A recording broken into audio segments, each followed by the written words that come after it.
Smokehouse. It's the urban heat. Shout out to Coach Live. Coach LA's time to listen to conversations that's gonna keep you winning. Sunday nights at 10 p.m. on the urban heat, just call it. Conversations with Coach La La La La La La La La La La La. Coach La La La La La La La La La. If you got something on your mind, you can call in, you can hit a line. She the realest, ooh, she the realest. You can tap in, now always get a business to empower you so that you can do every and anything that you want to. Kicking it with Coach LA's time to listen to conversations that's gonna keep you winning. Sunday nights at 10 p.m. on the urban heat, just call it. Conversations with Coach La La La La La La La La La La La. Coach La La La La La La La La La La La.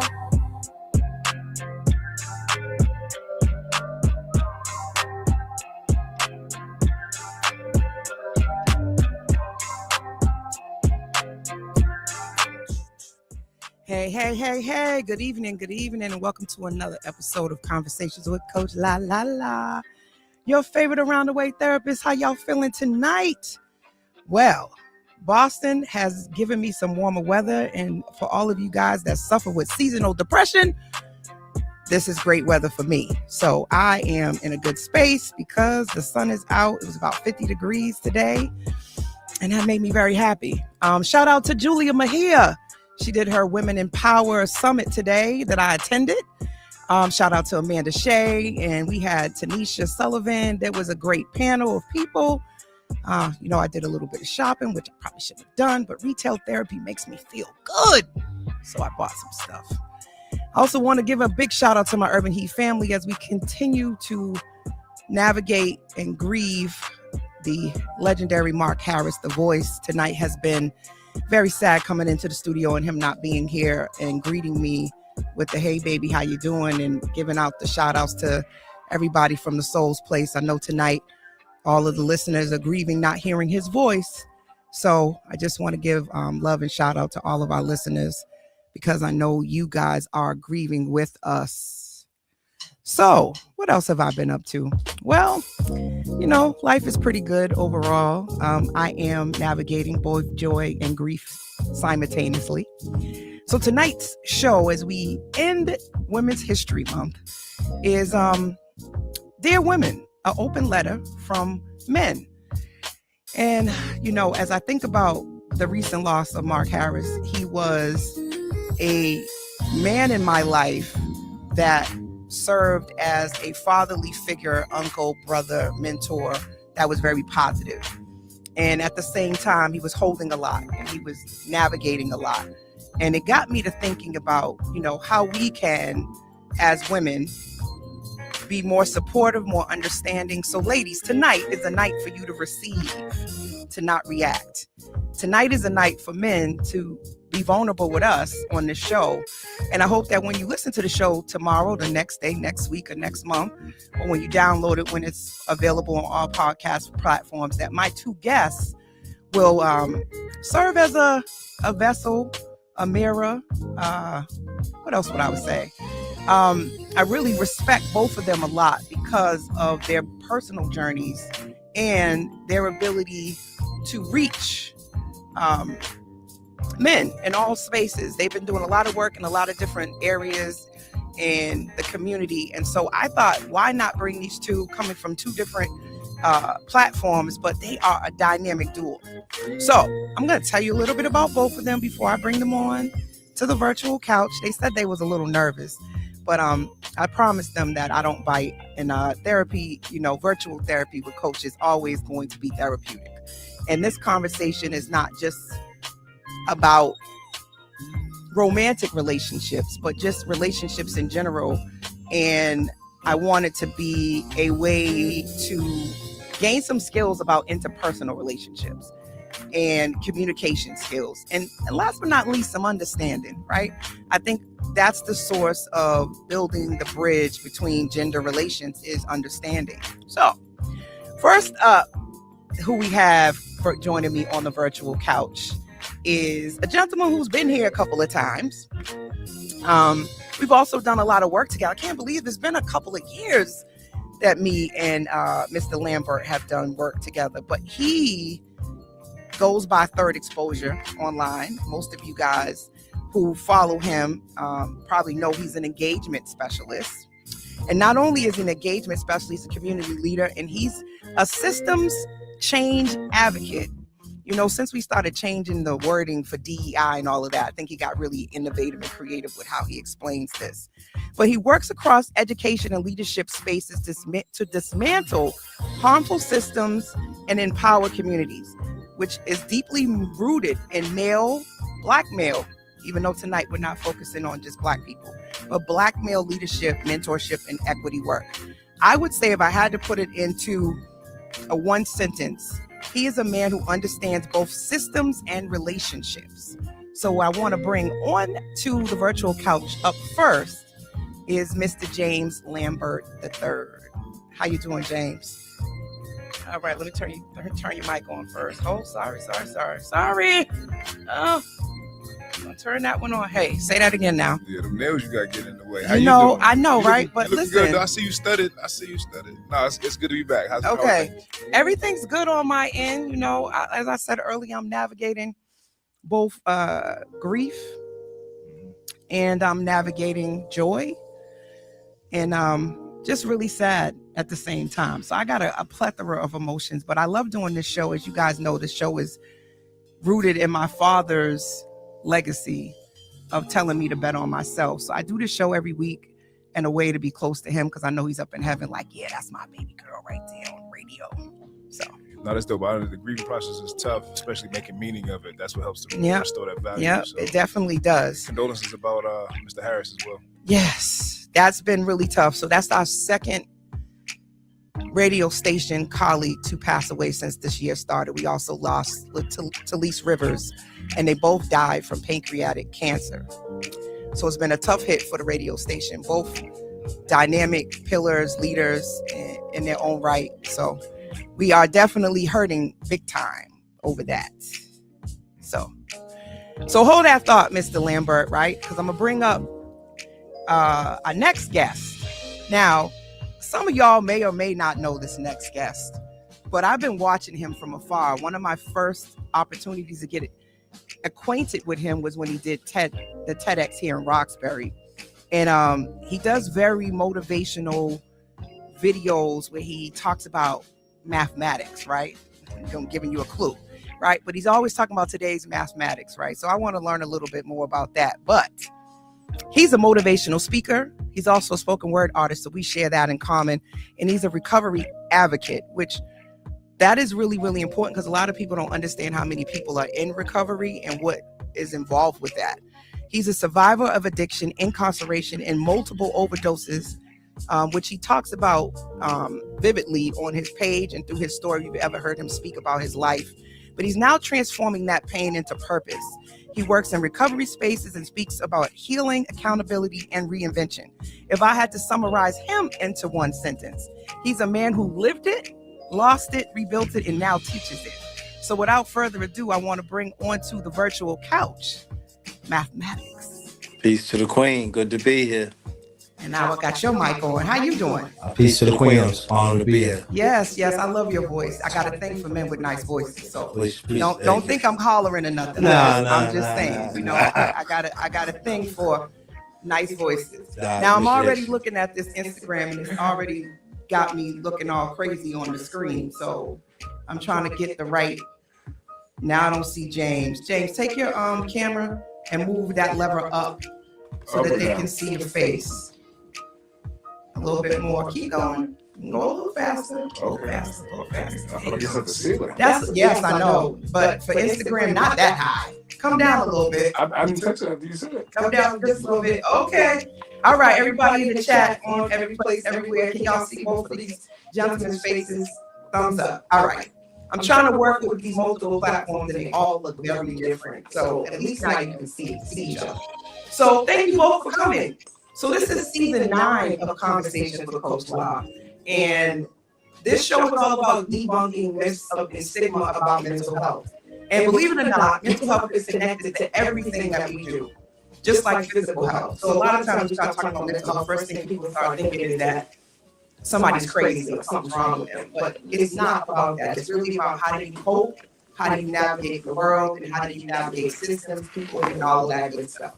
Season 9, for me, is my chapter 50. I told you guys earlier I'm 49, I'll be 50 this year. So I thought to myself, how do I really think about milestones, about healing, about elevation and evolving as I reach this really big number, the big 50, right? And that's what inspired this last show to end Women's History Month, is that gender relations is an ongoing topic, right? Be it your brother, be it your dad, be it your absentee dad, be it a partner, uncle, or just men in general that you work with, right? You talk about women who have a male boss or a male colleague. It's just always these dynamics we just seem to not really get it, right? Men don't feel understood, women don't feel understood, and we just miss the mark. So tonight's conversation is really about how do we build those bridges, pun intended, because that's one of the things is that you do, James, is about bridging conversations, right? So you both are dynamic speakers, and you've been doing a lot of work in the space with men. So I wanted to bring you both to the virtual couch to help me have this conversation, because I thought you both would bring different perspectives. Before we jump into that, though, I gave the people a little bit about who you are. I'd like you both to just tell the listeners, who are you beyond what they can find online? Something interesting, something that would be surprising for them to know about your individual personalities, to have a little bit of an icebreaker before we get into this hot topic. Either one of y'all can go first. Y'all want to flip a coin? You want to go? Flip a coin. So James, you want to go first? So who is James Lambert with her? God, friend, man, father, start there. I like to say son, brother, all that good stuff. Something that we wouldn't think, obviously, we think you probably. I just always want to say I hate when I don't mention my baby girl, my fear of God first. I feel like I'm putting the cart before the horse when I say it other ways. I would say somebody trying to practice courage and innovation to get the situation right. Period. Courage and innovation to get the situation right. Now, what's that quote that you put out all the time now? Yeah, I say make a decision today with the courage and be proud of 5 years from now. I said that because I feel like I always try to lead with a level of I can do it and doing it right. And there were times where I was representing other folks who like to silence the spaces. And I was attacked for doing it, whether I was representing sisters in work communities or just people who had just been oppressed. And when I was attacked, like publicly, economically, financially, whatever you want to call it, it made you question who you were. You know what I mean? It makes you like, let me go into a cave because it's embarrassing. It's you reach lack of stability, finance, all the things, right? So they get what they want. But then I remember sitting there in those nights at 3 a.m. looking up at the sky, and like I questioned whether I want my daughter to fight as hard, to live as loud as I do. And it took a couple of days for me to reaffirm my answer. Yeah. So it's about not just this moment how I feel, but how I want to feel when this storm is over 5 years from now. So that's where I kind of got the epiphany, just to say I want to be able to practice courage and be proud of it 5 years from now. Yeah, I always love that quote that you put out there, because it makes you think about. We say in therapy, play the script to the end, right? And sort of think about how your behaviors now, how is that going to look in the future? Make your future self, proud. I also sometimes it's just like it's faith too, because sometimes like you go register. I'll see personally, I've let fear register before instead of being able to follow through with the faith of something, because you can't have control over it. You know what I mean? It's just a scary branch. So we're gonna get more into that, because you brought up a good point about fear. And what about you, mathematics? Motivated by mathematics? Yeah. I'm an individual. I'm a mama's man. I used to be a mama's boy, but I've traveled that journey from a mama's boy to a mama's man. I was a baby daddy at 5, but now I'm a father of 5. There is a bridge you got to cross to go from being a baby daddy to a father. I'm also a full-time father now. I work in the recovery field. I do a lot of stuff in recovery spaces. I have 10 years of recovery September 13th, 2026 this year. I've also been out of prison. I'm a habitual criminal, 15 winters, 14 summers. And I do a lot of stuff around self-care. I do like acupuncture mat every day. I do the sauna. I try to work out every day. I write a gratitude list. I've been writing a gratitude list for close to 2,700 days straight. I journal, and one of my go-tos is the How We Feel app. So I know that I have a Y chromosome that's masculine, but I also know now I'm aligned with my X chromosome that's female. So I have, in order for me to have that balance within myself, I have to deal with both sides of me, which is the feminine side and the masculine side. So that's probably something that a lot of people don't know, that, you know, I practice a lot of self-care, stuff that normally someone from my background wouldn't do. But I found value in pedicures and you know, float therapy and red light therapy. I do red light therapy every day too. You know what I mean? So all that different stuff that normally I wouldn't do, those are some of the things that someone might not be able to recognize from me on social media. All right. Now, if y'all can already notice, ladies, gentlemen, right? This is probably not what you expected to hear from men, because I think sometimes they get misrepresented. So as we're closing out Women's History Month with reflection, truth, and perspective through the voices of men who are doing the work, healing, and evolving. And that's what I heard from both of you guys, is that you do the work, right? You do the work. I know last time James came on, he talked about being a girl dad and what's involved with that, and just handling her in a soft way, right? And I don't want to quote you wrong, but if I can't put my hands on you, nobody else should. He was talking about that. And I thought that actually went viral. We got a lot of views on that. So a lot of people was resonating with that. So, you know, we talk about therapy on this show. Okay. So we're going to talk about a little bit of therapy, and we're going to get a sense of what you guys think therapy is, right? From your perspective. Good job, James. You're already fixing the camera. You mind quick. I love that about you. You're already listen. Help us out. So we're gonna jump into this to what does therapy mean in general. So that's gonna frame this conversation. And shout out to everybody who's tuned in. We already got a lot of listeners. So shout out to Facebook. Hey sis, hello you, Bella Ray, Sean Jordan. What's going on? Thank you for tuning in. Christopher, what's going on? Coach Chris is in the building. We also got tons of people on Instagram as well. Shout out to all of y'all. I told y'all they got like tiny text. But I see you on Instagram. Thank you for tuning in. Also YouTube. And yes, this is a live show. Somebody on YouTube asked me if this was live. Yes, we are definitely live. So what does therapy mean to you guys, gentlemen? When you think about therapy, how do you frame it?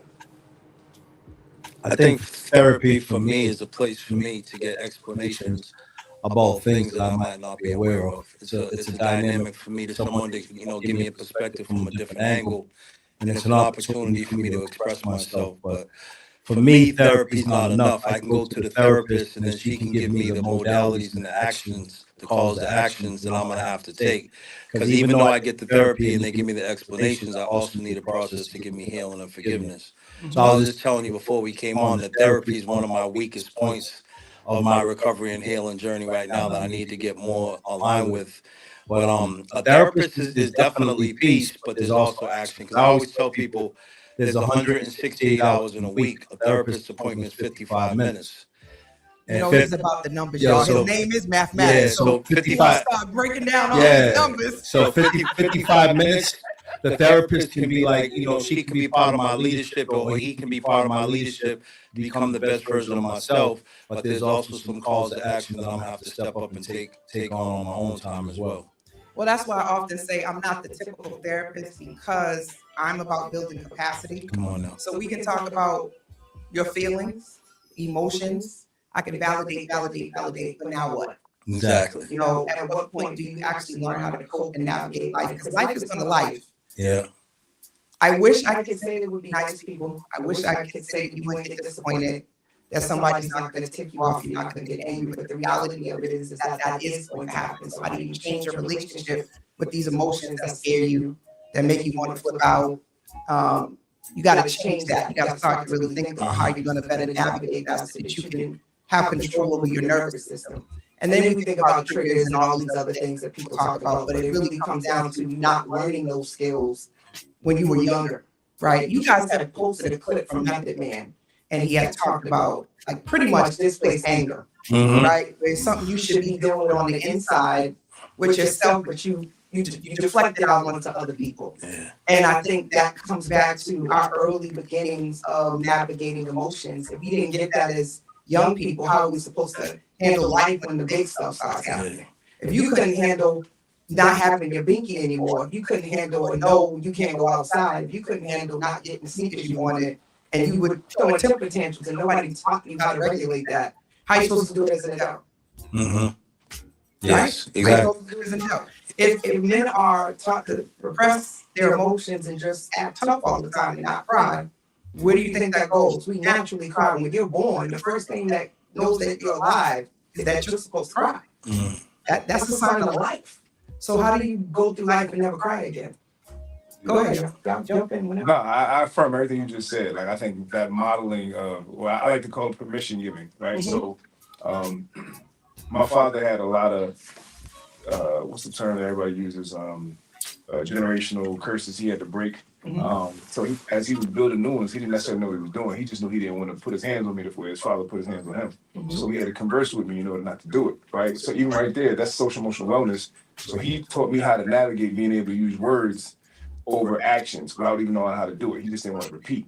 So he modeled for me, even saying, I love you all the time. I'm the friend who goes up to like, a lot of my boys who I haven't seen in a while, and I'll hug them for like 30 seconds, and it makes them uncomfortable. Like, get off me, and I just won't let you go. Right? So breaking that intimacy and that awkwardness a lot of men have. I don't know if you know what I mean. That's not being gay. Giving a hug, Yeah, right. saying I love you, or even telling a guy who looks handsome is, that was considered being gay. All y'all political people, this show was real talk. Before everything changed, that's what we said. Yeah, so Before y'all try to cancel coach. But to your point though, that same example you translated over into what other coping skills you're going to use, right? Not smoking, as opposed to like taking a walk, or even after you eat dinner on Thanksgiving, going for a 1.5 mile walk, as opposed to just sitting down in front of the television. Whatever you do, having somebody model or give permission to normalize it can definitely be the difference between a healthy dynamic and something that might be detrimental.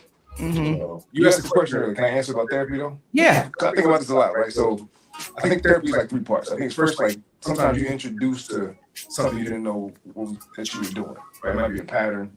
And then I think the hardest part is the combination of being introduced to it, but then owning it.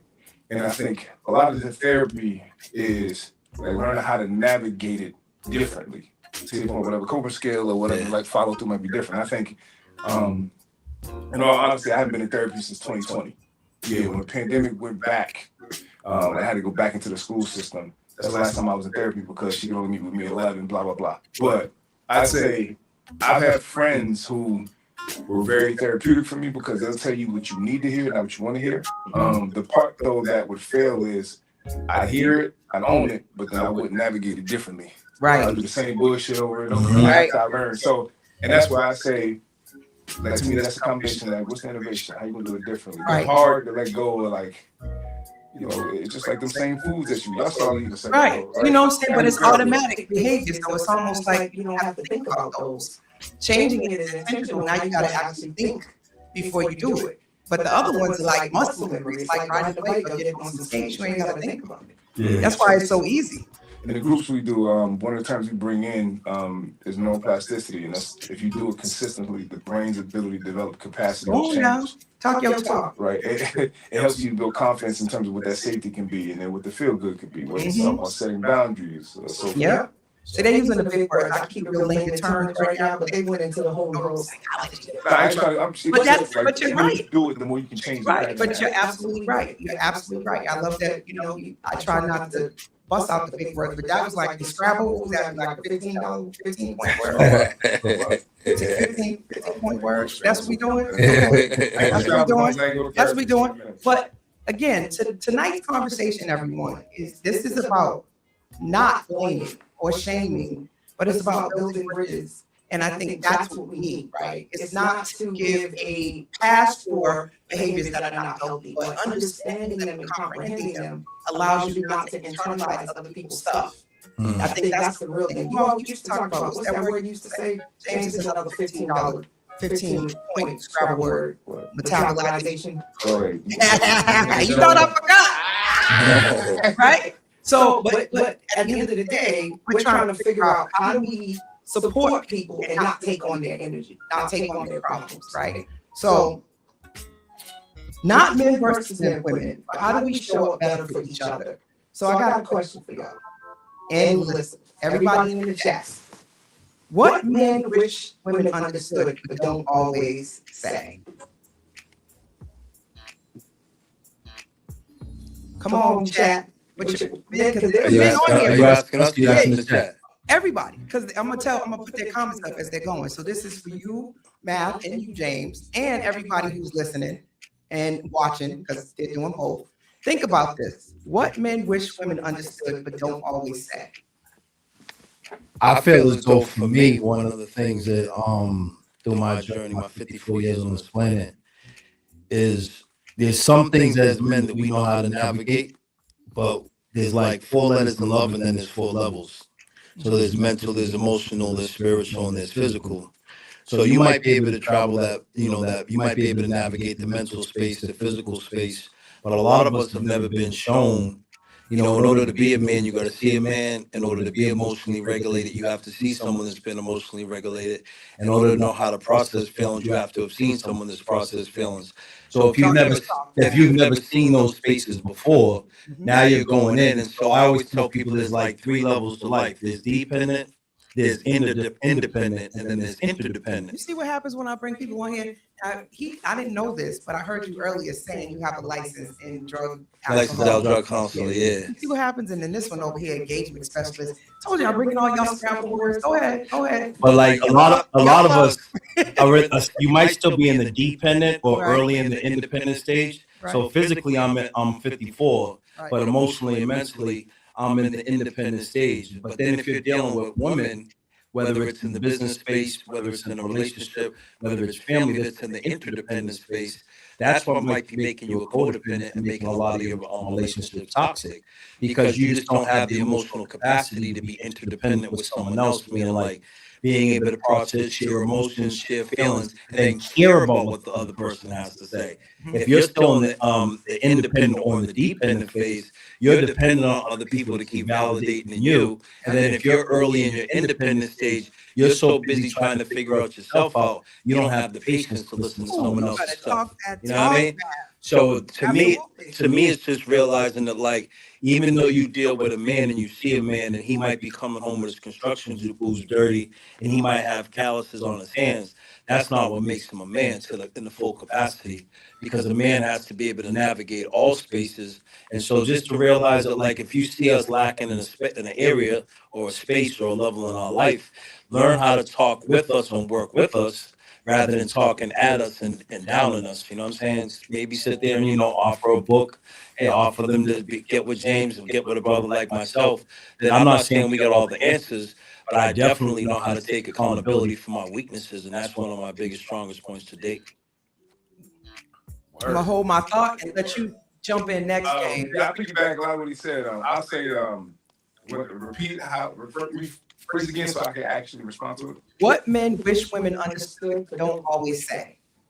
That I think women are often a part of the enabling. Right? And I'm just saying, like, so for example, wanting to be a part of our change, even though they say, well, they'll accept us as we are, knowing that we're not treating them the way they deserve to be treated per se, or treat ourselves the way we deserve to be treated. But, change is difficult, right? And accountability is hard as hell. So my lady actually put me on to this. She was like, the bell hooks part of it about, women want us to have a certain method of change and want to be a part of that, even though they'll accept us for how we are in that moment, thinking they can change us. And then when we don't change based on the effort they put in, they mad at us because we ain't changed. Like, you know what the hell I was, right? And we're not doing anything different. You let me kind of go through as I've been going through.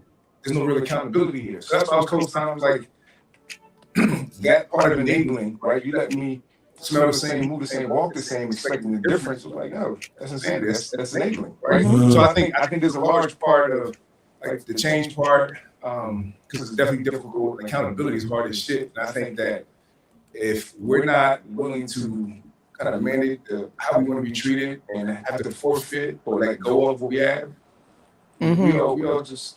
All right, now, so y'all didn't said a lot, right? And so one of the listeners said, Shea Solutions 52 said, What stages are you both in? If you could share that. So based on what Math was saying earlier about the dependent, interdependent, and codependent, the three levels you just named. So What stage were you in? Same again, so I can respond. the dependent is usually from 0 to 13. The independent is usually from 13 to 21. And then usually interdependence is what people experience from 21 for the remainder of their life. So If that is to go like that. if it is to go like that. So because I started my emotional growth at a young age by using drugs and alcohol at 13 years old, and then I have 9 years of recovery, you're looking at a 54-year-old man with the emotional capacity of a 22-year-old.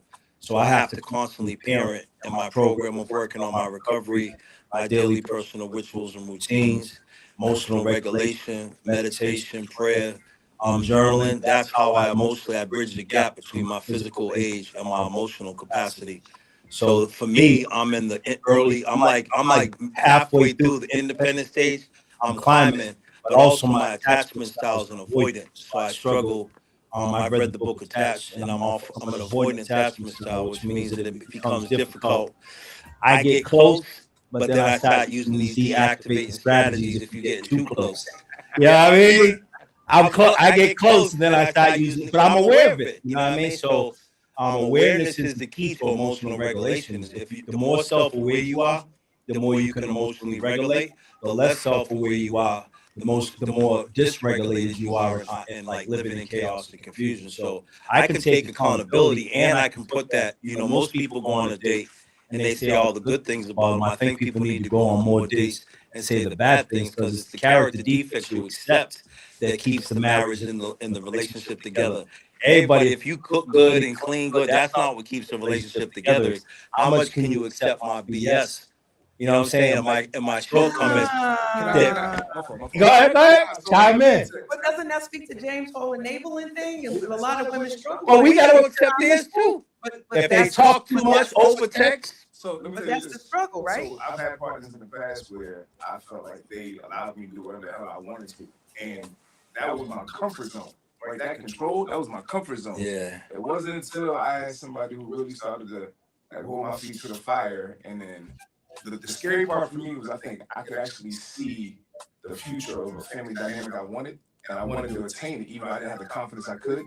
And that's what kind of started to trigger my momentum shift, right? For being pushed to like out of my comfort zone, being pushed to reading more, being pushed to like just telling the damn truth with the fear of what it was going to lose. That shit right there, that to me was like, man, listen, that'd be like taking a finger, like having to tell the just transparent, abundant truth, not knowing what the ramifications were going to be. That was a struggle for mine. You could say, it's from childhood or whatever, but so it's funny because I hear what you're saying. That was I wanted you to just like, this don't have to go on, and blah, blah, blah. But then, like, in a lot of ways, I felt I wasn't growing. And I had people that would let me do whatever the fuck I wanted. Yeah, I got you. I felt like holding you back.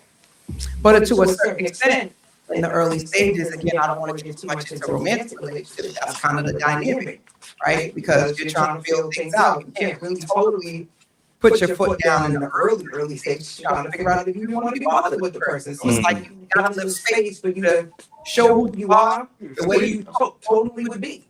So I don't necessarily think that's an issue, but we often do talk about how much do you tell in the beginning, right? How transparent are you in the beginning before there's safety? Or does that even matter anymore? Well, can I ask you a question? What's your Achilles heel in the early parts of a relationship? Communication. So if we start communicating and people just kind of fall off with no real explanation. So things are good, but communicate regularly, the vibe is good, and all of a sudden it's crickets. Can I ask that question? So okay. Oh, my fault. I thought you were done. Finish. So that for me, prior to my healed self, I would then start saying, what's wrong with me? What did I do? Maybe even pushing a little bit harder, texting a little bit more. It starts with, are you okay? Are you all right? I haven't heard from you. Is everything good? Call me back. Like it's like I'm worried about you phase because we've been talking regularly. And my anxious attachment style before I got to be more of a secure attachment style would start there, and then it would progress into me getting more and more anxious, more and more nervous, to the point that now I'm like ready to cuss people out. right? I'm ready to like, I'm disrupting. Now I'm like, that says more about you than me. You just stop communicating. I read the room. I'll text you. I'll ask you to be okay. Leave a voicemail, and then I fall back. You speak a lot to that when we do the groups. Yeah, so you're using, there's three type of languages. There's intimidation, manipulation, and communication. So you're using communication, but the people that you're speaking about, they might be using manipulation or intimidation. So if I'm in manipulation mode, can sound like love language and it can sound like communication, but it's a form of like me trying to use my words to get into your brain and to get you to do particular things. But then when you want to hold, yeah, when you want to hold me accountable, like a woman's supposed to do with a man, my audio can't match my video, and then that's when we start to fall back. Because we're very good with the audio, but it's very hard to get that audio to match that video, meaning like, can your words match your actions? Because I can talk a dog off. This is my fit. I can talk a dog off with Weed Mag, and I can sell Jordan some mic, and I can sell fire to a fire station, right? But if can the words, can the actions match those words? Is the big question in life. Right. Hey, how the Caribbeans do it? They said the audio match. So this is where I've gotten to understand is that because of that, right? And I'm really tapped in with my feminine energy. So I'm able to receive. I'm calm with it. So I'm not pushing anymore. I'm just showing up as my authentic, genuine. My energy is just attracted, right? Yes. So when you do that, before it would take me someplace. Now I just get even more of my feminine energy. I don't fight it. I don't resist it. I just simply leave you that last message that's on a very high frequency, and I go next. And so what's happening is I'm doing that so much. I'm doing next on a lot of people, not because they can't come back and have a conversation.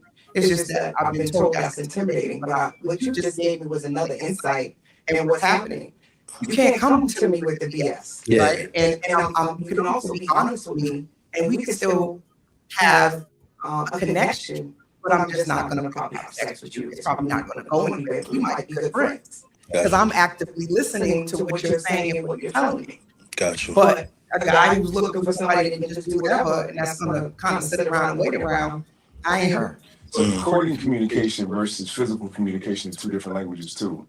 And he was saying something about how he broke the ages down. I thought it was interesting because, you know, the frontal lobe, right? They said it doesn't fully develop till 25. Yeah. Correct. Women are naturally more mature than men. Right, unless there's, like you said, drug use, some of the things that could potentially tamper that. But there's still stages in terms of how we respond to things based on experience. Like, you know, if wait and exhale didn't happen, then Stella couldn't have got her groove back. You know what I mean? So I just think that as we age or as we go through certain experiences, also we realize we're less and less inclined to forfeit. Yeah, think about it. That's why they call it hindsight. That's why wisdom. Right. And so, again, I tell often, I say to my clients, we're not starting from scratch, we're starting from experience. However, our brains are like a file cabinet.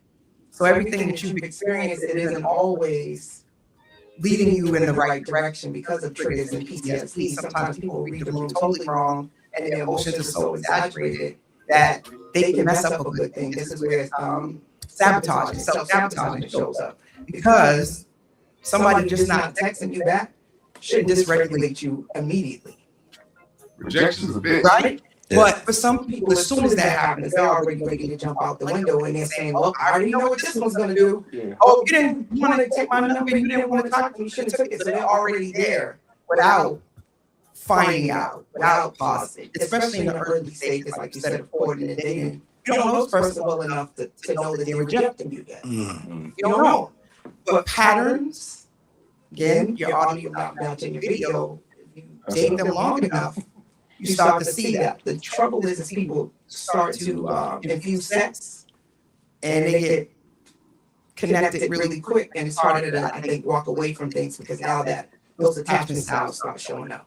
That avoidant with an anxious attachment, that pull, push, keeps you sort of in the loop of toxicity.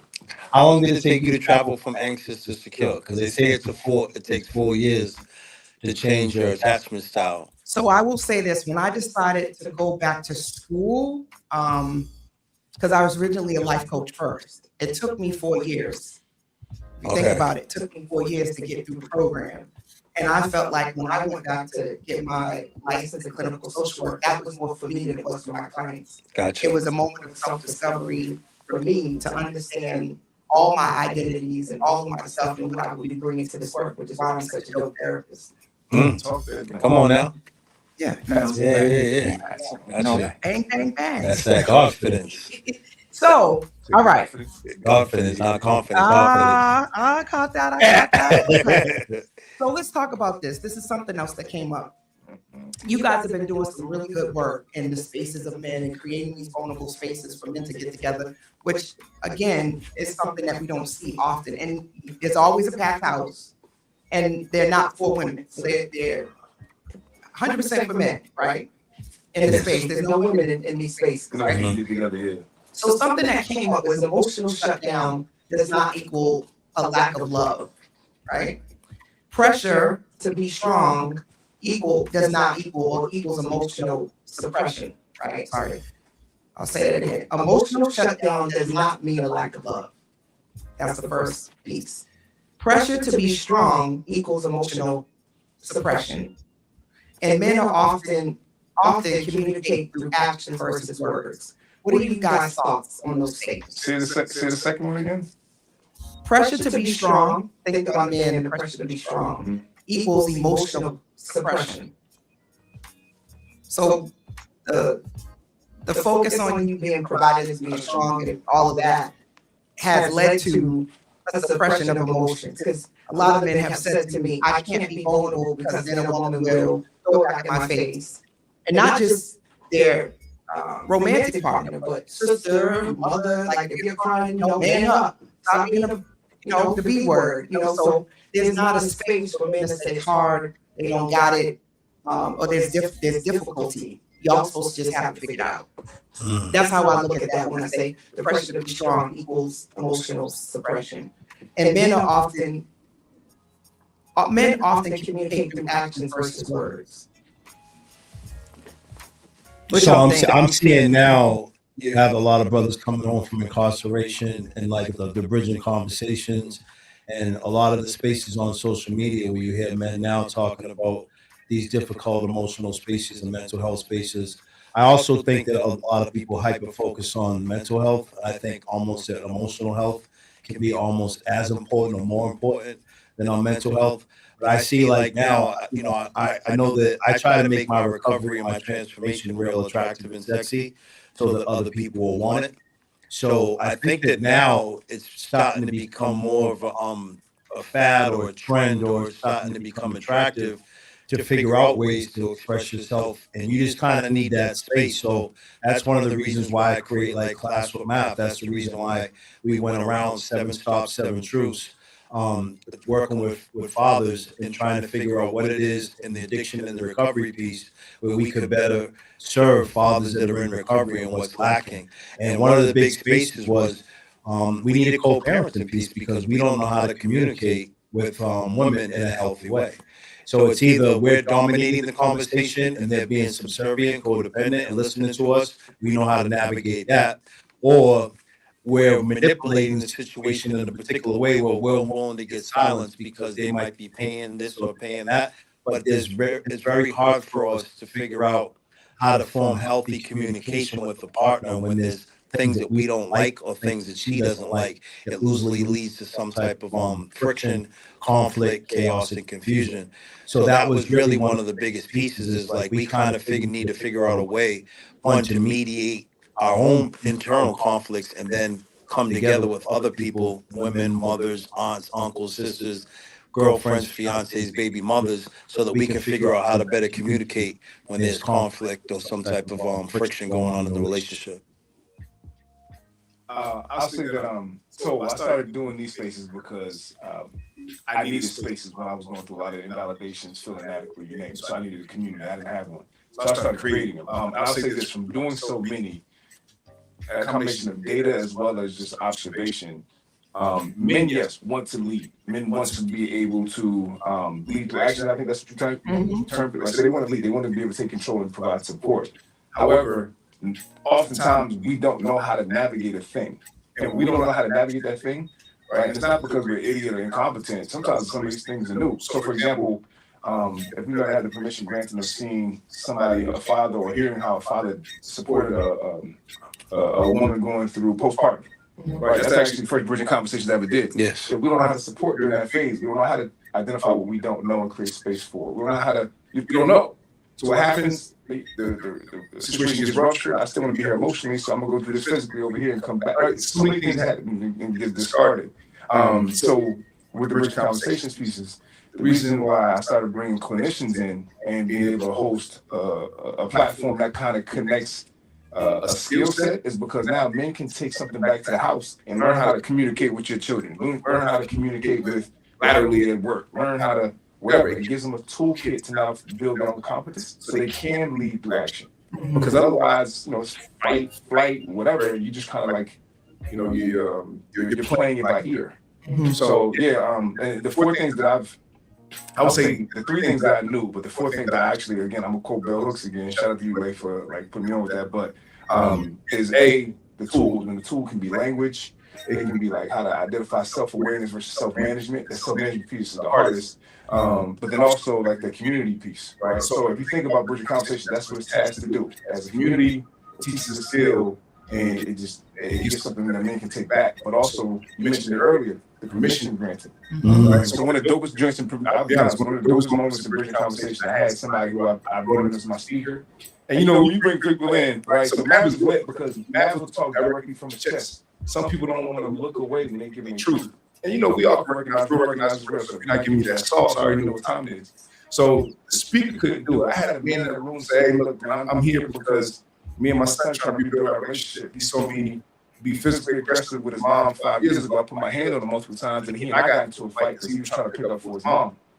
So then, boom, that set the conversation off. You got 30 minutes of space, you hear a pin drop, and then you got other men start to affirm the fact that they've been in a similar situation. The therapist helps you make meaning of it, and then we have a tool about how do you identify, like when your emotions are dysregulated, like what coping skills do you want to introduce as opposed to what you normally have, all the things. So what you're talking about to me in terms of men leading through action, you mentioned emotional suppression does not equal lack of love.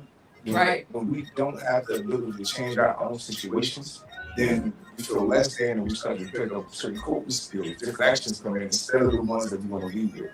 And if we don't keep teaching ourselves how to do it, shit for the sheriff. So I'm curious, right? Because I think a lot of women can relate. I can too, and that I am a survivor. I say survivor now of being in a domestic violence situation with my son's father. And later on, after he matured, he said, he had been taught, you never let a woman outwork you, right? And so being ambitious, doing all the things that I was doing, definitely was like a hit at his manhood because he felt like he couldn't keep up. So once he had a setback, I was just excelling, right? Things were just happening. And you think about what you're talking about with enabling, and sometimes it's not even that a woman is enabling. She's just doing her. She's following after her dreams and goals, doing what she's doing. But the man is not doing that, or he has had things come and sort of trip him up. And it gets dysregulated, right? It's disproportionate. The power dynamic shifts. You're supposed to be providing, making all the money. You lose your job, now it's her. And these societal constructs and what you train and you work to do, it is not equal in the house the way it's supposed to be for men to feel like he can lead. And then a woman is frustrated because she's not supposed to be doing these things. And then have the arguments in the clash, right? And so I'm wondering, like, when that is transpiring, not from a therapist perspective, but I think from a real life, every day, what do men need, right? Because I can tell you what a woman needs in that moment, but I think we often are lost in how to support that and what to do, right? You want to step up, you want to be a fixer, you want to be a helper, but sometimes that it does not really land well, and it doesn't go well in some households. I see enabling versus providership as two totally different things. Right. What I meant by enabling was, how do you deserve to be treated in this situation versus what you'll allow?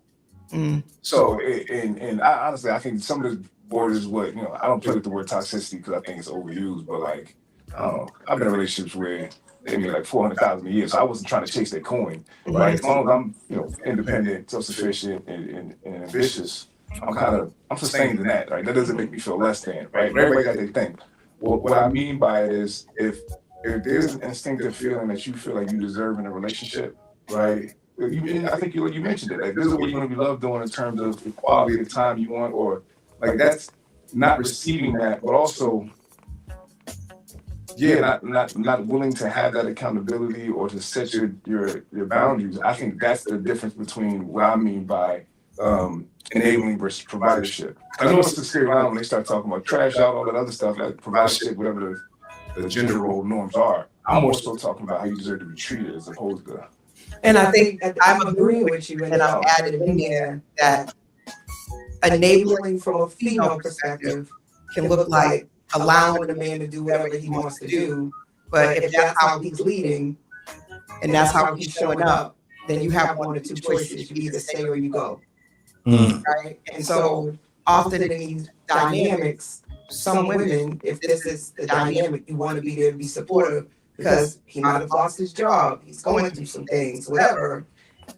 This is where the enabling, I think, starts, right? Is that the not leaving and staying and tolerating and putting up with the not so great side of you, versus just, going ahead and cutting it off and walking away.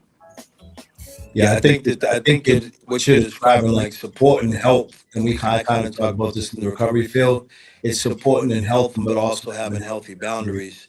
Where enabling helping with no boundaries. So sometimes when someone's being enabled, it means that you're like helping the person, but you're not having them do any accountability. And so the woman is supposed to work with you, not for you. They're supposed to work as a team and as a unit, just like the man is supposed to, together, that's the acronym for team.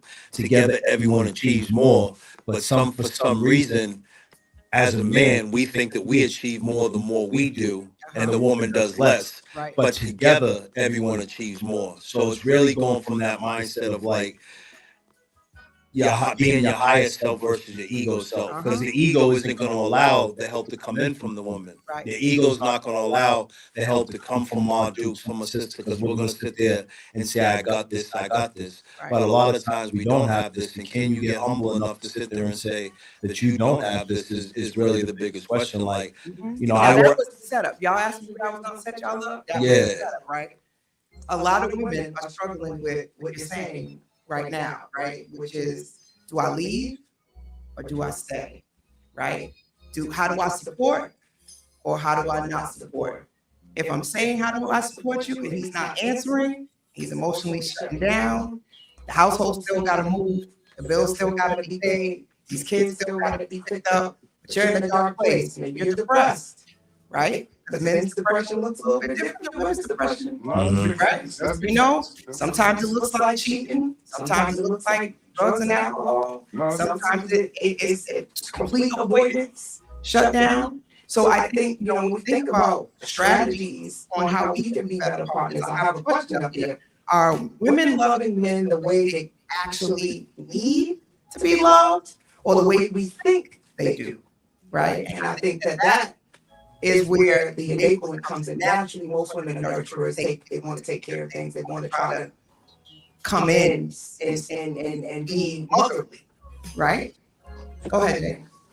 Oh, I was still processing. I thought your face looked like you wanted to say something, so I paused. But if you process, you can jump in whenever. I'll keep it simple. I think that most people love the way they want to be loved, right? I think that's just human instinct, right? So if mine's are affirmations, they're going into more quality time, physical touch, and I'm going to love on you like that. But yours might be gift giving, yours might be acts of service. So I think, as a default, that's not a shot at women. I think that's a people thing. I think most people may not digest what lands with you more, as opposed to, I know I feel good when I do this, so let me do that for you more. Right. And I don't think it's selfish. Right. I think it's naturally being considerate and then learning to be conscious about what that other person might need more. But you guys are some really self-aware men, right? And I think you're well read, and when you're self-aware to this level, even if you have areas that you need to grow in, Matt said it earlier, he's aware of those things, even if he's still working through it. I think what a lot of women are faced with is men that are not self-aware, not emotionally mature enough to be able to do that. So women are taught to love, men are taught to survive. I would. That's the disconnect, right? That's how But- much, yeah. But I don't necessarily agree with that. That's a personally. bar right there. You know what I mean? So women are taught to love and men are taught how to survive, right? Yeah. And that's the disconnect. Black women in particular are saying that we've been in survival mode. You hear that a lot, right? That's the new, so independent, and a lot of us are constantly talking about not being able to find mates, and men are going to other races, black men in particularly.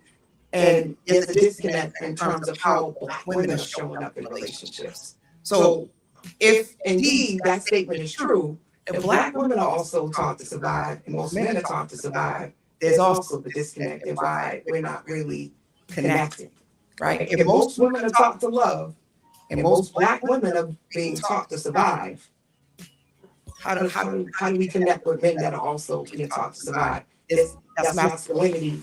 Two people showing up in a masculine space. Would you date a white too? No. Have not, don't have interest. Thank you for putting me on spot though. Oh, don't worry, you throwing all the questions out. But Chris put me on the spot. I had to be honest. I would love who I want to be with as a black man. That's my desire. Now, I can't say the same for my male counterparts who happen to be black. Most of the men that are in my circle have all dated outside their race. I definitely have. I am. And I'll tell you, it wasn't something I wanted to do, especially growing up. I'm from Newark, by the way, Maryland. So when I grew up, dating, I came to Massachusetts, and I ain't gonna lie to you. As a PWI, I'm not making excuses either, but I fell in love with somebody, and then it kind of went from there. And even then, it took me 7 years to be able to just digest the fact that I was dating a white woman. You know what I mean? So it wasn't. And I used to hate the stigma of those brothers that we seen it as only wanting to date white chicks. Because I know I got thrown into that category. So it was something I was constantly struggling with my identity with. The reason I asked you that though was because I heard an interesting stat that relationship dynamics that last the longest in terms of marriages.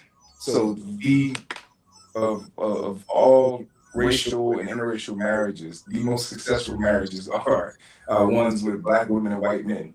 And it's because of the privilege supposedly that the white men have, and then being able to uplift, honor, and put first the gender of the woman and then the racial dynamic of the woman. White men don't cheat. Well, I would say as a therapist, I have both white women and black women, and some are, in interracial relationships. I think the dynamics of men and women are not very different because of their race. I think the idea is coming from Westernized culture of what men should be. So black men are being faced with that, white men are being faced with that, which is to be a provider, a leader, and this is the hierarchy, right? But primarily, most of my clients happen to be black women.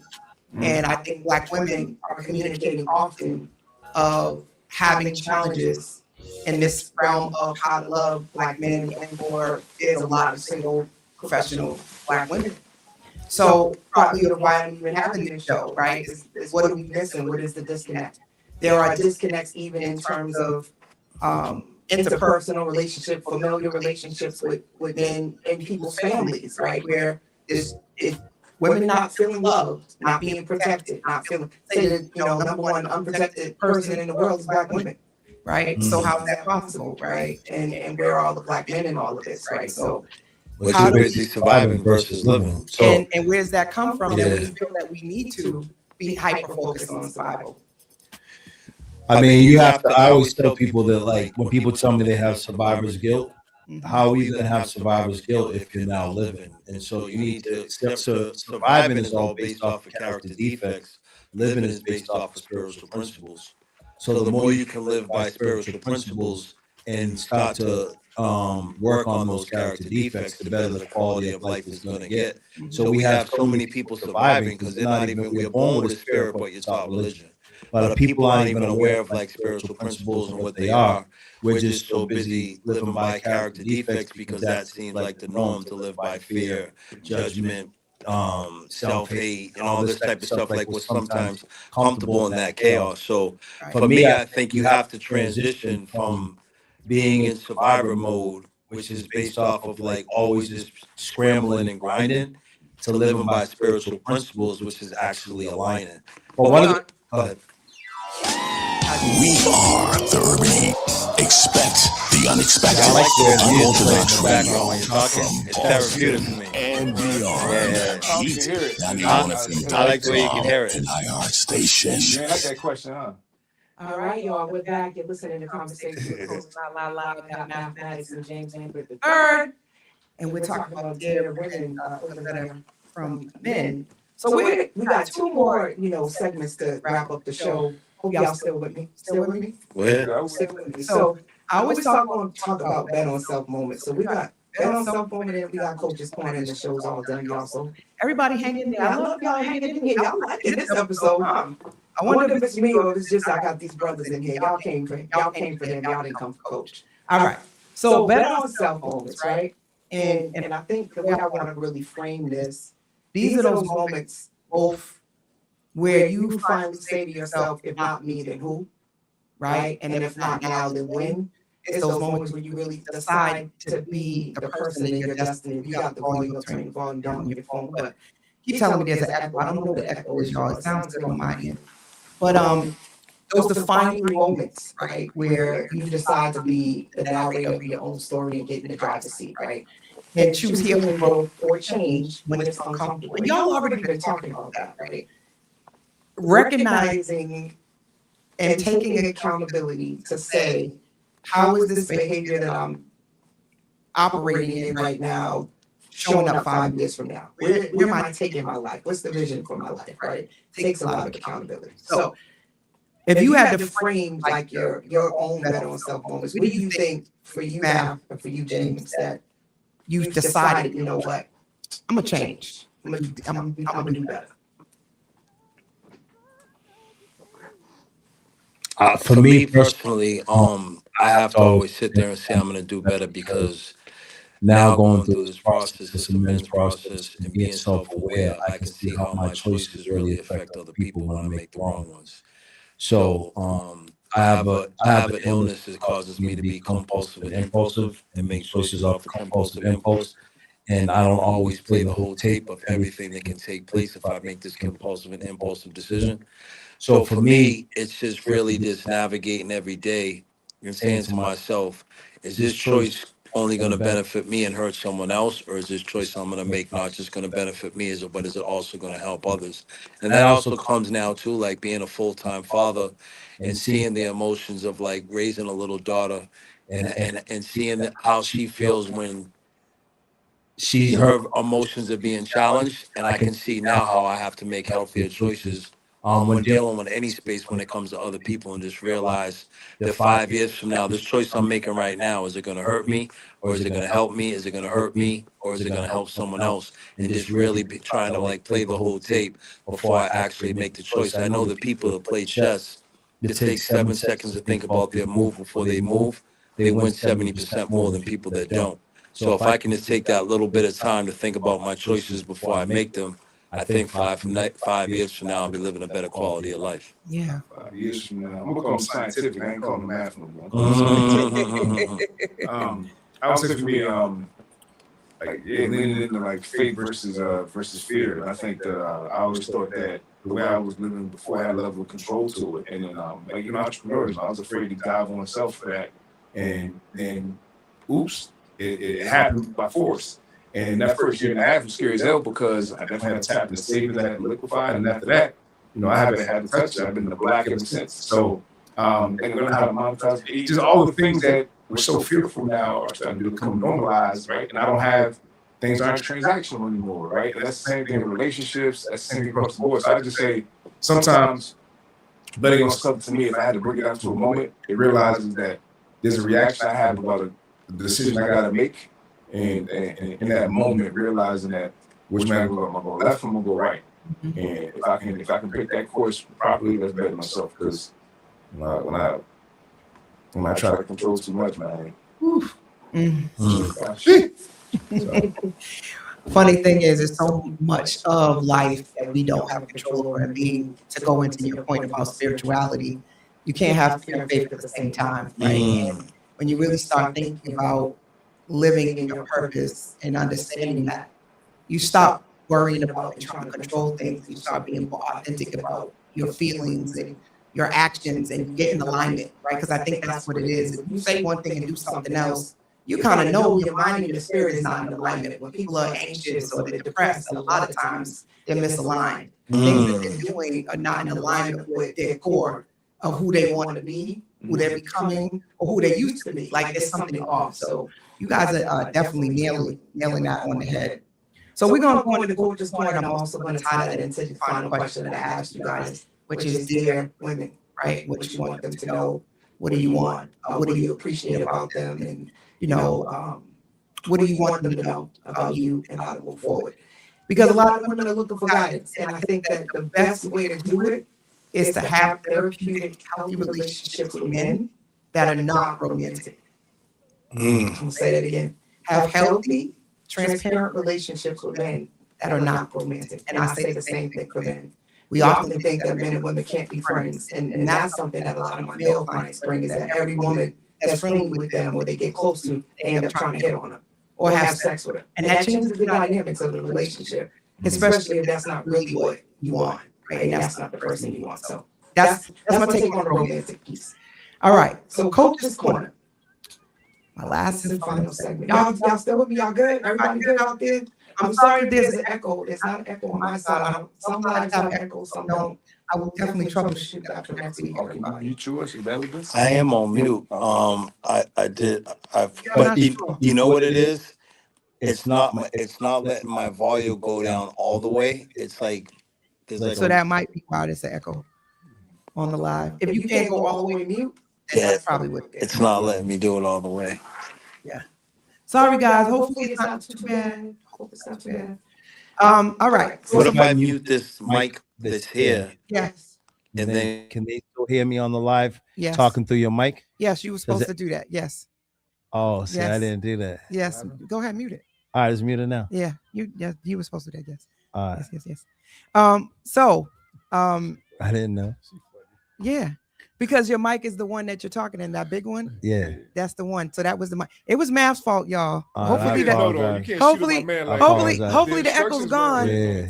I'm not No, it's fine. It's all good. Because I kept saying make sure you mute your phone, but you didn't know. No, so that's what it is. So that was the echo. So we got it right in the last 10 minutes, 30 minutes. All right. Coach's Corner. Right? Here we go. It's a moment we reflect, we gather key takeaways, and you leave with something to carry forward on your own bet on self journey, right? All my women and my men, because there's men out there that want to have better relationships with the women in their life, and there's women out there that want to have better relationships with the men in their life. Again, this is not solely about romance, y'all. Because y'all get on these and everybody start going into romance. Truthfully, the better your relationships are that are not romantic, the better your relationship with yourself, the better partner you will be. I will say that again. The better your relationship with yourself and your other relationships, the better partner you'll be. If you don't have people in your life that call you out, you don't have parents that called you out, if you weren't taught about emotions and self-regulation, you're not going to go into a relationship doing that stuff. Your partner then has to be your pseudo parent, which sucks for partners to have to deal with that. Having an emotionally unintelligent and immature partner is hard, and there's the enabling. So what do we want the people to know, right? How can women support men better? So I think one of the pieces is just knowing the individual. Like each individual is going to have a different way that they will be able to communicate and relate in the relationship. One of the things that I've noticed is you want to see how a man deals with his mother, because normally most men have healthy relationships with their mothers, and study the healthiest relationship that a man has with a woman in his life. And if that healthiest relationship, there has to be something in there that's the main ingredient that you can pull in the relationship. And that's why it's hard for me in relationships. My mother's still alive. My mother's the bomb. You know what I'm saying? I ain't never been in love with a woman the way I love my mother. And that might be the problem. And that's exactly what the problem is, because I be in a relationship and I be like this. Yo, if you ain't know how to act right, yo, my mother's the bomb. I don't even need you. You know what I mean?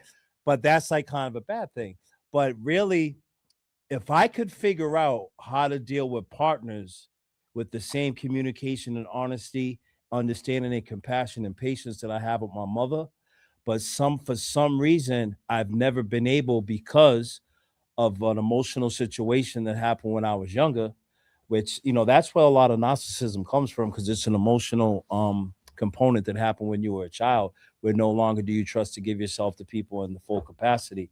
But for me, it's like most of the women that I've been closest to in my life and had that potential to be in the healthiest relationship are normally people that I've been able to engage with that are like my moms. You know what I'm saying? And so that's one of the pieces. But my mother was also my biggest enabler for the bulk of my life. So a lot of times I preyed on enablers. And I know that enablers keep me sick, and people that keep me accountable keep me well.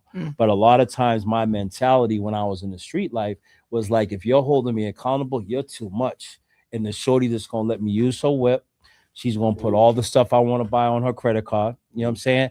She just wants me to look good at her Christmas party and to post pictures on social media. That's the most I got to do. And just help bring in the groceries. That's normally what I preyed on, because I preyed on enablers when I was growing up. My mother was my biggest enabler. But also in the same token, the way I'm able to communicate and see value and the respect level I have for my moms, I just need to figure out how to bring that to my relationships too. But my mother's just sold the bomb that it's like, You hear that double-edged sword? yeah, She's enabling and she's the bomb. but not anymore. She went to Al-Anon and that switched up. But she's still like in my corner. But my mother's in my life on a high volume. Like if So 72 hours goes by, and if 72 hours goes by, we have to communicate. I'm still like, when I was incarcerated, I told my mother, I need to go back into your womb. And I know I can't go back in physically, but I need to go back into your womb mentally, emotionally, and spiritually, because I need to reconnect with like what I was when I was in that womb and spend some time by myself. And so I just think for me that one of the ways is, if you know of like a male that has a friend, or the way that a male if he has a healthy relationship with his mother, that can be a good way that a woman can sit there and say, this is maybe what the type of space that he needs in order for it to be nurturing, healthy, and sexual, and intimate, and fun, and friendly. So there's so many rules now with relationships. This isn't like the Brady Bunch no more. This is 2026. Relationships has changed. There's nothing wrong with your man living over here and you living over there, and y'all share space 3 times a week, but then you got your own space. I don't know if I got my, I'm just saying. So we didn't went somewhere else. Yeah, but I'm just saying. But I feel you though. Yeah, but yeah. I think this goes back to defining your bet on self moment, even in your relationships, right? And your however you want to live your life, living it on your own terms and finding out what works for you and your partner, and not what society says works. And I think it's also identifying, because a lot of women will say, well, what do you need for me to love you? You can't ask a man that doesn't even know what love is, what type of love he needs. Right. So first, I think it's people coming together and even defining what love is, right, and then seeing what's the need to get to the love that we've defined. Because if you're asking me for something that I don't even know what it is, I'm thinking they're telling you. Most of the people are confusing infatuation and lust with love, and there's nothing. Infatuation and love is just obsession. There's really nothing healthy there. Love is being able to like not get an answer to a text right away and still feel comfortable with it. You're not getting that text. I do that stuff on purpose because everything just kind of gets robotic. You have to text in the morning or there's something going on. Right. You have to text at nighttime if there's something going on. That's just roboticism, and that's when the relationship gets dull. But I really think that like defining and figuring out what the love is between two people, and then what roads can we take to create that space so that that love becomes healthy. Because a lot of people are asking a man, what type of love do you need? And we don't even know what love is because we've never experienced it. But Pops ain't around. And if there was never an example of what love really is, how do you even know what it is to know what you want? Well, I'm going to say context clues, right? There's a difference between fixing and listening. I'm going to also say that we have to stop using that statement as a crutch, like we're living in a bubble, right? Because you know what you don't want, you know what love doesn't feel like. So what's the opposite of that? I think we use that as a rationalization, we intellectualize it. I don't know what love is. I've never experienced it before. Bruh, sis, Come on, Gotcha. right? We're at these big ages, and these will be the same people that are judgmental and can break everything down in other people's lives, but then will tell you they don't know what love is, or they don't know what love feels like because they've never experienced it. If that's the case, then everything that we do, we would be saying the same thing for. It's certain things we pick and choose to use that as our rationale and as our excuse. Because when we have kids, people are like, I love my kid. As soon as they came out, I was instantly in love. And I'm doing everything opposite of what my parents did. I don't think if folks haven't experienced it and haven't seen tangibly, like take it away from love and look at finances. A lot of people don't know how to grow financially, even though they could be 50 years old. So right, but you also know how to go find out. Do they? Right? Do they? That's my what point. I'm saying. So here's where I go back to, right? Yeah. There's so many things that people do not have anybody teach them how to do. Yeah. Set up a Facebook account, go get on Instagram. I can go through a list of things that we teach ourselves. If it's important enough to you, you will go seek the knowledge and you will go figure it out. We use a lot of things as a cop-out, y'all. I do respectfully disagree because I think God knows how many men I can't sit down and give them to grow their capacity sitting with a book for 20 minutes a day. Yeah, right. I'm not just saying through a book, though. I'm saying by asking, right? If it's something you want to learn. And I didn't finish my point, and I hear you pushing back on me, okay. And I'm still going to say I stated the course in saying I don't think that without the tutelage or without the discipline of taking the time to understand, or you talked about a therapist, right? You know, I don't think you'd have as many therapists or the need for if folks could do it on their own. So I stand 10 toes down and saying I don't think everybody can do it just because they're the age of it. I don't think that's wisdom. I think that's just folks growing older. Can I answer the question? So I must just to clarify, I'm saying that if you saying you don't know how to do something is not a good excuse to stay there. I'm saying that there's enough resources and tools and insight and context clues to push yourself beyond that. I think when we just say, I don't know how to love, I don't know what it is, it keeps you stuck and you don't build the capacity is what I'm saying. I'm not saying that you don't need help. I'm saying I want to learn how to love, saying, how do I love, saying, what does love look like, and looking for examples of it is more a willingness to learn than to just stay in this place of, I don't know how to do it because I ain't never seen it before. Okay. That's all. But you can answer the question. Damn, I forgot what the question was now. What was the question? Oh, you said, repeat the question. Also, somebody said, can you turn my mic up? Test. Yeah, your mic is actually up. I don't know why he's acting like he can't talk louder. No, but I'm gonna turn it all the way up. No, we good. I'll just talk directly into the mic. I need a charger over it. I'm getting low. What? I might need a charger. Okay. We almost done. All right. We got sidetracked. So the question was about what we want people to take away. We're at the end. You said how do women teach? Yeah. So what do we want women about love? How do women love men or something like that? Yeah, we got far away from the question because mathematics talked about love. So here was the question: how do women support men better? Got you. And I think in years past, I would have answered this question in so many different ways. One of the things I'll say, the sexiest thing about a woman is how she values herself. And I think in terms of supporting men, I often and I'll go back to whether it be the boundary setting or I forgot how we started this whole conversation earlier, but leading with that example of expectations. I think that's one of the strongest ways to support a man. I'm not talking about shooting a man when he's down per se, but think about it. If there's a breakup that happens, right?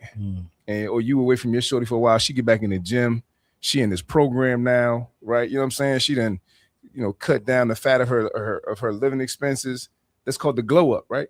So when we see that, we be like, wait, I want ladies, back in. do y'all hear this? So what I'm That's saying is though, think about it. If those things are constantly nurtured throughout their course of relationship, there's a certain level of elevation that I think that we both start to experience from. I got you. Right? And you are absolutely right, which is why I tell all my clients, focus in on yourself, switch your energy and stop trying to think for the man and think for yourself. So I think when you talk about how do you love a man or how do you point to a man, this, that, and the third, I think it could be hey, I'm going as you lead by example and pour into us. I think a lot of it is if you keep your value of self first, right? There's some things that we're always going to be non-compromising about. Bet on self, ladies. And things that we want to converse through, like the difficulties and whatnot, and being able to have those conversations up front. I think there's a level into being able to damn, if I want that, hold on, if I want to make the team, I got to go run these miles, right? I think that's what I've kind of learned the most about it, because, you know, I've lost quite a bit emotionally. You know what I mean? I've taken some L's, and I think they've been self-inflicted in a lot of ways. And sometimes when I get outside, I went back in, or I think I went back in, but it wasn't strong enough to keep me until I started seeing things and wanting to be around other things that I'm like, damn, I'm going to work towards that. You know what I mean? Like I said, having a vision of what I think of family, what I want my family dynamics to look like. Now I'm changing my courses of action to see, like, how do I get there? You know what I'm saying? So you just nailed it. That's what I'm saying. There comes a point where you make a decision that this isn't working for you. Even if it's, I don't know what I'm doing, I need help. And I think that's the self-awareness that I'm taking away from this, right? Is that support is collaborative. It shouldn't be enabling. You should be able to say, hey, this is what I need. This is what I'm willing to do. And if the other person is not receptive to that, you could be being manipulated. It may not be a healthy relationship. And James, you just said it. You have to have enough worth in yourself to understand, I'm going to have to hold this person to the fire. And that may mean I have to step off of this and say next. And if the man really wants you, you'll glow up. Guess what he's going to do? He's going to step his game up. Glow up. I mean, did I not get that? Am I not taking away what I'm supposed to take away? Yeah, no. I think this dependence on not wanting to be alone, right? The dependence on you can't be happy in life unless you have a partner keeps a lot of people in situations that maybe are not healthy. And it also doesn't seem to be how men want to be loved. It sounds like men want to be held accountable. And that's what helps you grow. And this might be somewhat of a tangent, but I think the girl next door, the Sanaa Lathans, those are the ones I was looking at as a kid. Like, I want that, right? As opposed to, like the fake this and the fake that and all those other things. And I'm not saying women can't do, like, no, I'm not trying to say that. What I'm saying is I think self-love and self-value is going to look different to everyone. And to me, like, somebody appreciating exactly how they came in, right? What Drake say? Sweatpants or whatever, no makeup on. That's when you're the prettiest. I hope that you don't take it wrong. Like, so I think somebody that can live and exude in that, to me, that's fire. Where we going next? So again, ladies, this is the last day of Women's History Month. And I really, really hope that what we take from this is to value ourselves more. I think the fellas are even saying, ladies, value yourself more. By you valuing yourself more, it's a reflection. It's like a mirror back to our men, right? And also I'm hearing we need to listen, right? We need to listen and be reflective to how you want to be loved. But sometimes if the brother say he don't know how, you got one or two choices, ladies. Believe that, man. Right? Is to start to demonstrate what love looks like. And that may mean you need to be at a high vibration yourself, where you don't take him not knowing how to love to mean that you should take it personal, but love yourself. He'll see how love looks by how you love yourself, how you take care of yourself, and reflect that back. And of course, it sounds like you're also saying don't take no mess. Don't be manipulated. Yeah. I mean, y'all, I know y'all might be giving the cheat code, and some brothers might be mad at y'all for this conversation. They might be upset, like, yo, what you doing? Nah, we didn't get we didn't get too deep on that. What you doing? You give it all. I'm a congratulator and participator, never a hater. So, I don't think we went.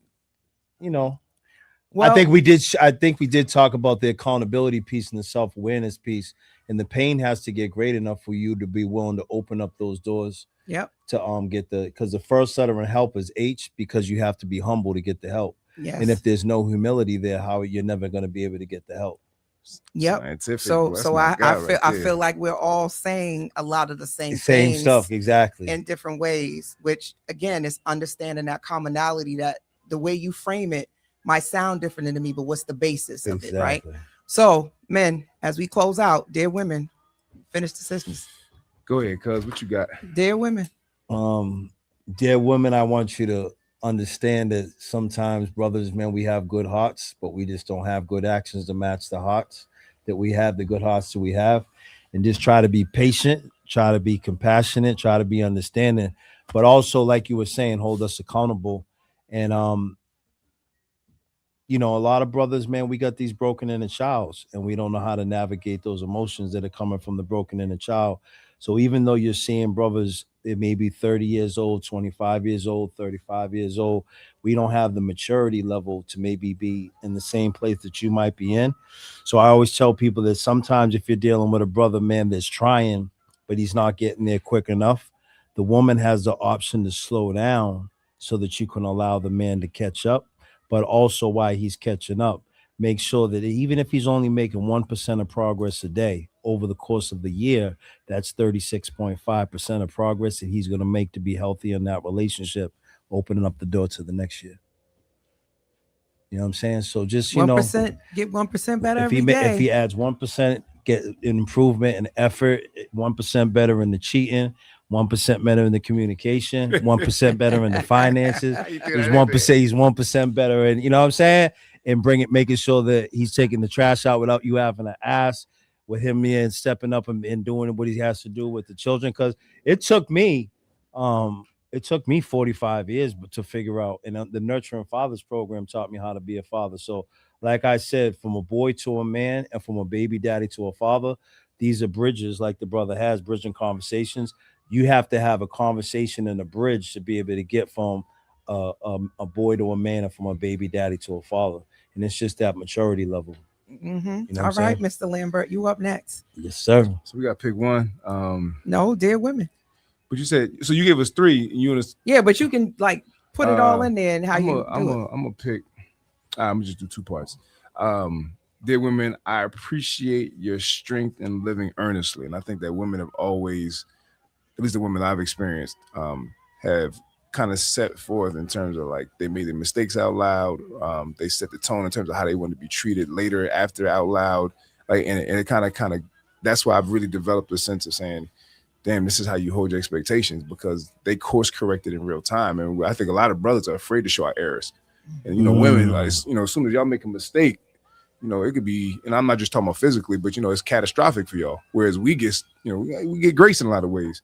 And then the second one I say is, dear women, what I wish you understood was your value of self is your greatest beauty. I'm just, come on now. I stand firm on that one. But that joint that's the sexiest thing about a woman, is like how she values herself. And I promise you, we didn't have all the baddie jumps, whatever, right? Then I'm gonna just be vulgar for a second, but the fattest ass ain't gonna keep you. Come on now. I think it's definitely like that's a not late, and that's why I go back to. It's just that woman who values herself like that, man. Yep. So. All right, y'all. I appreciate you, mathematics. I appreciate you, Mr. Lambert. Appreciate you, live. Women's History Month is not just about honoring women; it's about reclaiming power. And what I'm taking away from this is that understanding how we love, lead, and relate together is how we heal. It's not just personal, it's relational. So all of this is interconnected. I appreciate you brothers for coming and having this conversation with me. I hope all the listeners, shout out to everybody on Facebook, YouTube, Instagram, and iHeartRadio. We appreciate you for tuning into another episode of Conversations with Coach La La La. I see you. She's I'm gonna put her up here. Who? She like Shea Butter. Shea Solutions 52. Thank you, my sister. You have been awesome. Make sure you come back next week. I'm gonna have to bring you on the show, girl. You got all the comments up in here. Who you got next week, by the way? Good question. I might be out of town. We're gonna see. It might be a replay. Let's see. If I'm in New York, I ain't gonna have a show, y'all. Outside. Yeah, see, you put me on the spot again. See, I can't even lie. I'm such an honest person. I can ask no, you did, and I answered you. I might not be here next week because I'm supposed to be in New York. Turn it up. Turn it up. Listen, I deserve to turn up. And I deserve. So shout out to you guys. Can you just tell them how to find y'all on social media? Make sure they're following everybody. Mathematics. Yeah. So I'm motivated by mathematics on TikTok, Instagram, YouTube, and on Mathematics MX Grands on Facebook. But I also have a website, motivatedbymathematics.com.